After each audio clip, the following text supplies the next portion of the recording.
नमस्कार। नमस्कार।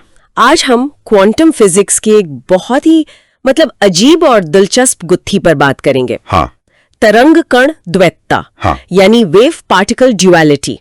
हमारे पास इस पर एक लेख है, तो चलिए इसमें थोड़ी गहराई से उतरते हैं। बिल्कुल। ये सोचना ही कितना अजीब है ना कि कोई चीज एक ही वक्त पर लहर भी हो सकती है और कण भी। हाँ, ये हमारी रोजमर्रा की जो दुनिया है उसकी समझ से तो बिल्कुल परे है। एकदम बिल्कुल सही कहा। देखिए, ये क्वांटम फिजिक्स का एक आप कह सकते हैं बुनियादी सिद्धांत है। हाँ।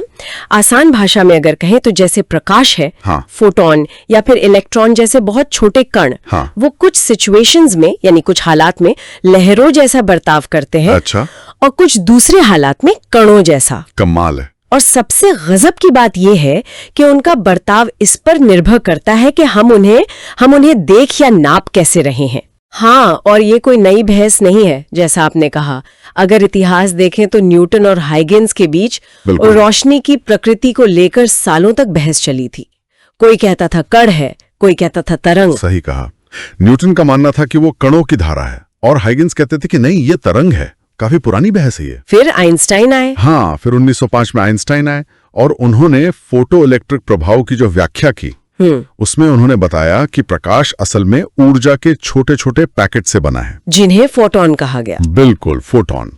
तो इससे जो कण वाला नजरिया था उसे जबरदस्त मजबूती मिली। ऐसा लगा कि शायद चलो भाई, मामला सुलझ गया। हाँ, लगा तो यही था, लेकिन कहानी यही खत्म नहीं हुई, बल्कि शायद और उलझ गई। सही कह रही हैं। वो थॉमस यंग का मशहूर डबल स्लिट प्रयोग। हाँ, डबल स्लिट। जब प्रकाश या इलेक्ट्रॉनों को दो बहुत पतली झिर्रियों से गुजारते हैं तो पर्दे पर एक पैटर्न बनता है। कहीं रोशनी तेज, कहीं गायब, जिसे पानी की लहरें टकराकर बनाती हैं। इंटरफेरेंस पैटर्न जिसे कहते हैं। बिल्कुल, व्यतिकरण पैटर्न। ये तो साफ साफ लहरों वाला बर्ताव है, इसमें कोई शक नहीं। हाँ, लेकिन यहीं से चीजें और ज्यादा हैरान करने वाली हो जाती हैं। हाँ बिल्कुल।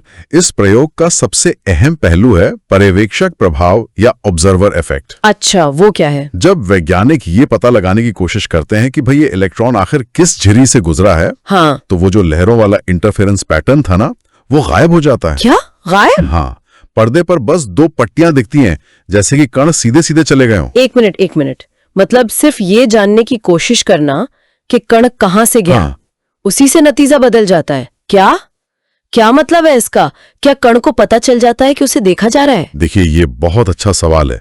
ज्यादातर वैज्ञानिक ये मानते हैं कि कण को ऐसा कुछ पता नहीं चलता। तो फिर? बल्कि ऐसा है कि किसी कण का रास्ता पता लगाने के लिए हमें उससे किसी ना किसी तरह इंटरैक्ट करना पड़ता है। जैसे मान लीजिए उस पर रोशनी डालनी पड़ती है या कुछ और यही इंटरैक्शन, यानी हमारे देखने या मापने की जो क्रिया है, वही उसके क्वांटम व्यवहार को बदल देती है।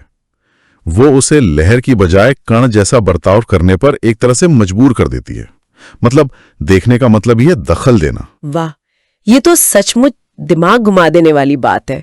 अच्छा, और फिर 1924 में लुई डी ब्रोगली आए। हाँ, डी ब्रोगली। उन्होंने तो इस आइडिया को और भी आगे बढ़ा दिया।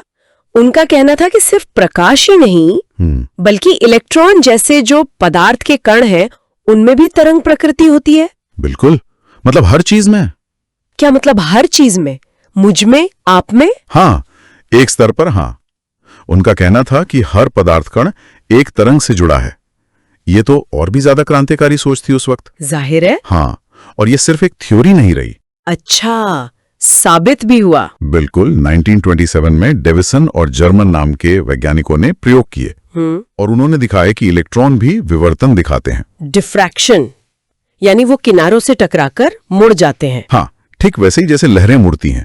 इससे डी ब्रोगली की बात सच साबित हो गई। पता चला कि पदार्थ भी तरंग जैसा बर्ताव कर सकता है। गजब। तो इन सब बातों का निचोड़ क्या निकलता है? मतलब क्वांटम स्तर पर चीजें वो साफ तौर पर ना तो सिर्फ तरंग है, ना ही सिर्फ कण, बल्कि दोनों हैं। हाँ, एक अजीब तरीके से दोनों हैं। उनका कौन सा रूप हमें दिखेगा, लहर वाला या कण वाला, ये इस पर निर्भर करता है कि हम उन्हें कैसे और कब देखते या मापते हैं। ये हमारी जो सामान्य समझ है, जो न्यूटन के नियमों पर आधारित है, उसको ये सीधी चुनौती देता है। बिल्कुल, ये दिखाता है कि क्वांटम दुनिया हमारी जानी पहचानी दुनिया से कितनी अलग है और कितनी अजीब है। ऐसा लगता है जैसे उस बहुत छोटे पैमाने पर प्रकृति के नियम ही बदल जाते हैं। सही कहा। हमारी जो सहज बुद्धि है, इंट्यूशन जिसे कहते हैं, वो वहां काम नहीं करती। तो इस पूरी चर्चा से जो मुख्य बात निकल कर आई है वो यही है कि तरंग कण द्वैतता क्वांटम फिजिक्स की एक बुनियादी और गहरी पहेली है। बिल्कुल, एक सेंट्रल मिस्ट्री है। हाँ, और ये हमें ये सोचने पर मजबूर करती है कि जिसे हम वास्तविकता या रियलिटी समझते हैं वो शायद उतनी सीधी साधी और ठोस नहीं है जितनी हमें लगती है। आपने बिल्कुल सही कहा।